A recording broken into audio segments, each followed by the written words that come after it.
guys, it's Rene, and thank you so much for joining us on another episode of Inspiration. And on today's Inspiration, we'll be talking about creating a niche in a very competitive industry. And we'll be talking to Mr. Richard Xie, who's the CEO and co-founder of Novelship. And the reason I called Richard on board is because he has some of my favorite items, things like sneakers and also streetwear. Okay, and Novelship is Asia's fastest growing marketplace for 100% authentic limited edition sneakers, apparel, and also collectibles from your favorite brands, things like Nike, Adidas, Fear of God, Supreme, Bearbrick, and more. Richard, once again, thank you so much for joining us. Hello, I'm Richard, and I'm so happy to be here today to speak to everyone.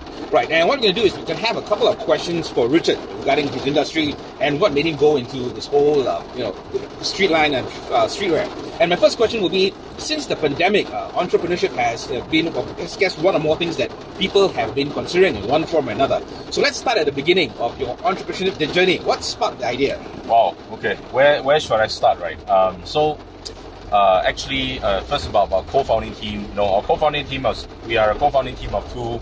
I'm the CEO, and my co-founder and partner Chris is the CEO. So we have been long-term friends, more than 15, 16 years. And then even before this venture, we already have the dubious distinction of having two failed ventures under our belt in university days, right? Where, right. In NUS, where I studied econs, I studied business. Right. So, when we were there, we were actually doing different type of ventures. We know that we don't want to take the orthodox career path. Right. So, we started off different ideas, but both of them failed. So ultimately, I sat down with him and we had a long discussion about what is something that both of us are passionate about and something that we can create a business venture out of. So at that point in time, both of us have been those crazy sneakerheads for more than 10 years. We have a very large collection. Right. All of our pocket money goes there. So it becomes very natural that we thought about, how do we resolve our own issues? Right. And then the rest is history. Right. And I think, like you mentioned, it's always about creating a business out of passion. That's usually how most entrepreneurs start their business. Because a lot of people, whenever they start a business, even for myself, when I started Revv, it's all about passion. And I think that's one of the biggest starters on how you create your business. And I think for those of you as well who have a passion, I think like Richard mentioned, it's all about trial and error, about failing and not giving up, and having that entrepreneurial spirit of carrying things on. Okay, and now jumping to my next question. Starting in any business is challenging, I can imagine. And what are the key consideration before anyone plunges into entrepreneurship? More so in a niche market like yours. Okay, so I think learning from my own mistakes, right, from the two failed ventures, actually the very first thing, to not bore everyone with details, but the very, very first thing that everyone must do before jumping into a business or deciding to jump into a business or not is to do sufficient research. Right. Don't take it for granted, right? So for the first two ideas, we took a lot of things for granted. We assumed that we were going to have customers. We assumed that the market is large enough. We assumed that we could be competitive. But a lot of things didn't work out eventually. So for Novelship, right, even before launch, we spent almost half a year to validate, to conceptualize, to really do sufficient market research. There is a large enough need for this in the region that we want to set up the business. So I think lesson number one, right, for me personally, and I believe is the most important thing, is always guide all your decisions by actual market research, by actual data. Don't take anything for granted. Right. And then the second thing is, I know nowadays, a lot of people, they want to start a venture and they want to do it solo. But actually for me, I think that, if you have a friend who is equally passionate about a problem that you're trying to solve, having such a friend, having co-founders in the journey will make things a lot simpler. Especially during the times where you need support, during the times where you need brainstorm, where you need another brain to give you more ideas. Having a co-founder would be good, especially someone who is equally passionate. Correct. And of course, once you have the team, once you have your initial team over, the third thing that I would say is, no matter how difficult things get, always remain united with each other. Don't start playing blame game. Once you start playing blame game, everything falls apart. Right. Yeah. So without going into details in each industry, I would say these are the three major lessons that I learned during my journey. Cool. And okay, before we go any further, I was beginning to ask this question: why Novelship? What's with the name? Okay. So why Novelship is okay. I also ask myself that sometimes. Actually, what happened was one fine night, right? We spent almost one whole night to discuss this. Okay. We came up with a lot of stupid names, right? Essentially, there were sneaker ship, there were shop sneaker, and okay, basically they are very lame and boring names. And eventually, we couldn't figure out better names, and so Novelship came along. And what goes behind Novelship is really novel products, because we're dealing with exclusive limited edition novel products.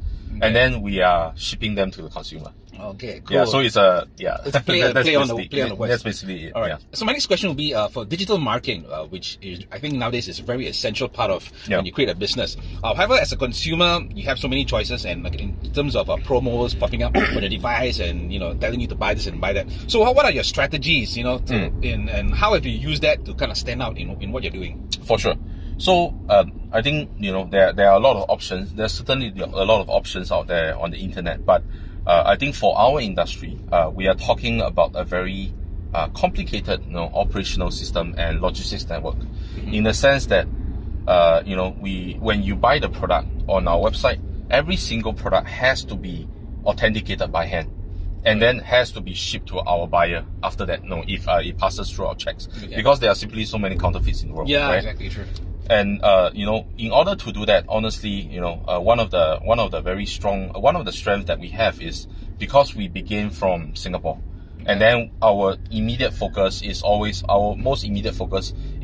on this region itself. So we're not concerned about serving customers in Europe, in US. We are really concerned about building a platform, the local market, by the Asian sellers and for the Asian buyers. Yeah, so it's simple as that. So for us, we have essentially focused on that. And in terms of the region that we cover, they are primarily focused on Asia as well. We are also heavily focused on localization for all of these markets that we in. For example, the payments, having your favorite like GrabPay, having Afterpay for Australia, New Zealand. All these are things that I believe we do pretty well. And then subsequently from there, we also have 5 processing centers in this region to make sure all the things are shipped in this region and to the consumer of this region, to make sure everything goes very fast. We have one in Singapore, we have one in Malaysia, we have one in Japan, we have one in Jakarta, and then we have one, of course, in Taiwan as well. This is to make sure that we are fulfilling all the products, in record time. So what we can promise to the Asian consumers in this region is on average, average fulfillment time of 5 working days, from start to finish. That's fast indeed, man. I think because for me, most of the time when I order stuff, it takes me like 2 weeks at least. Before I get anything I order. So 5 days, I think it is. So to put it very in very short terms, right?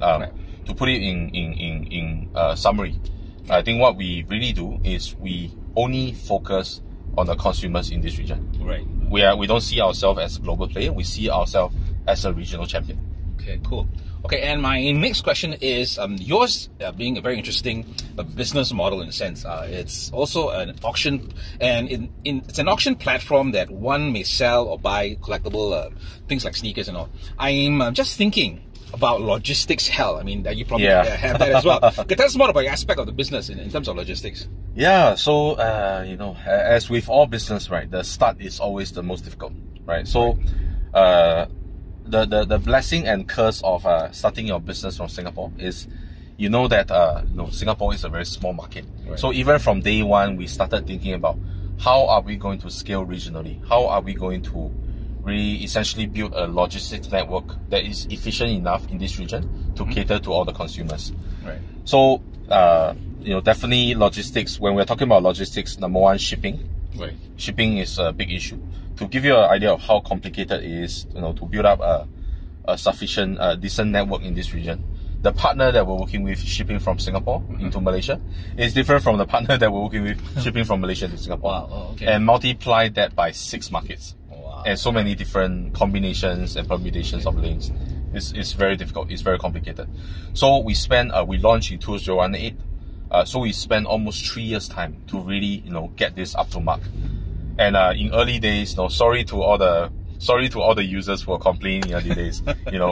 This is a step-by-step process. Yeah. So in early days, there were a lot of complaints about fulfillment time. Right. But fortunately, I think as we go on, as we become more efficient, as we set up all these lanes, we have become a lot faster and more precise and accurate with our fulfillment time. Yeah, but I think that's expected, especially in new business, where you're still working out the kinks in how you do logistics and how you handle your businesses. So I think, as long as I think for most of the people, most of our customers out there, they've definitely seen the improvement since you started till now. I think nobody has complained. And the second aspect of this logistics hell, right, is we are not like Lazada and Shopee, Carousel, where you buy something, the product, they don't care, right? There's no moderation of the product. Right. You get shipped the product, and then if it's counterfeit, too bad. You try to figure it out yourself. Right. For us, we always protect our users, not just buyers but also sellers. Okay. We always protect the interests of both sides. So every single product, because there are so many counterfeits in this, honestly in this space. Correct. So every single product, whether you are a new seller or a veteran seller, every single transacted product will be sent to our processing center for physical checks. Okay. And then we leverage on technology as well. So that's actually another part that makes this logistics network, the construction of this logistics network very complicated. Because there are a lot of cases whereby the products are actually found to be inauthentic or problematic. For example, they are used product, but they say it's brand new. Okay. And then we stop the product at that point in time. We penalize the seller and we ship it back. But then in between, we also incur quite a bit of processing costs as well. Sure. So that's the reason why we penalize the seller in the first place. Right. And a lot of buyers, they, especially for new buyers, they don't understand why, what's the reason that we reject. They assume that we don't sell because the price has gone up and we don't want to sell anymore. Okay. So I want to clarify here that actually it's because the seller shipped a fake or it shipped something that's not up to standard, and it happens very frequently. But I think it's really fantastic that you're doing this. I mean, you have all these checks and balances, which at the end of the day, it actually is going to benefit the customer. Exactly. Right. Exactly. So I think they shouldn't be complaining. They should be happy that this is actually happening. I think ultimately, right, I mean, as a sneakerhead myself, if I'm paying $1,000 for a limited edition sneaker, I want an authentic product. Exactly. If I get a counterfeit, then there's really no purpose in it, because I can buy it from Taobao. Yeah, exactly. Right. For many of the other platforms, I guess. So I want an authentic. I think everybody understand the sneakerhead, other sneakerheads as well. Okay. And my last question. In my opinion, Singapore is of course being way too small to sustain a business such as yours as well. Okay. As with other businesses, someone will definitely kind of like so-called copy you, you know what I mean? Okay. So let's end up with some words of wisdom for would-be entrepreneurs. Right. Okay. So I assume this is regarding competition and market size, right? So as I mentioned just now, we understood it very clearly because Singapore is honestly, Singapore is great, but as a market itself is very limited in terms of how big you can get, right? So even from day one, when I sat down with Chris on the drawing board, we were always about, how can we scale this regionally? Right. So I think for any entrepreneurs, always think big. Always think big. Don't just think about the Singapore market, because Singapore market is still so unique in this region, in terms of income level, in terms of how we do things, in terms of the size of the country. Right. There's a lot of things that you can do in Singapore that you can't do elsewhere. So always think regionally, even from the start. Okay. The second thing is, I think when you get out there, there's going to be competition, and I think it's fine. If there's competition, it validates that you are in a valuable market. Yeah, exactly. Right. That means people smell that, hey, this is a valuable problem to solve. Yeah. I think that's fine. The thing that you have to do is, for me, personally, competition, I will pay attention to competition, but I will not obsess over that. Right. What I will obsess over is how do I give my buyer and the seller a better experience in every single country. Okay. Because if I do that, then I will naturally win them over. Then competition is not an issue. Correct. Yeah. So rather than obsessing over competition, I will pay attention to them, but I will obsess over how do I give my buyer, seller, better experience, and we are always working on that. Right. Yeah, I think, I mean, for anything, I think whether it's your business or anything else, I think something that the customer wants is really good service. Exactly. Because the product may be great, but at the end of the day, if you're not getting great service, I mean, you know, I'd rather just go somewhere else and get. So you winning the customers, you winning more buyers and sellers on board. No, that's a byproduct of, you know, what you really when you're catering towards them. Correct. Yeah. Okay, well, we want to say a big thank you to Richard, man. Thank you so much for giving us all that valuable information. Rene. Hey, no worries, no worries. And, you know, if you have any questions, feel free to drop us, and we'll be more than happy to answer them. So, on behalf of Renee, and we'll also have Richard, thank you so much for joining us right here on Revv's Inspiration. Richard signing off.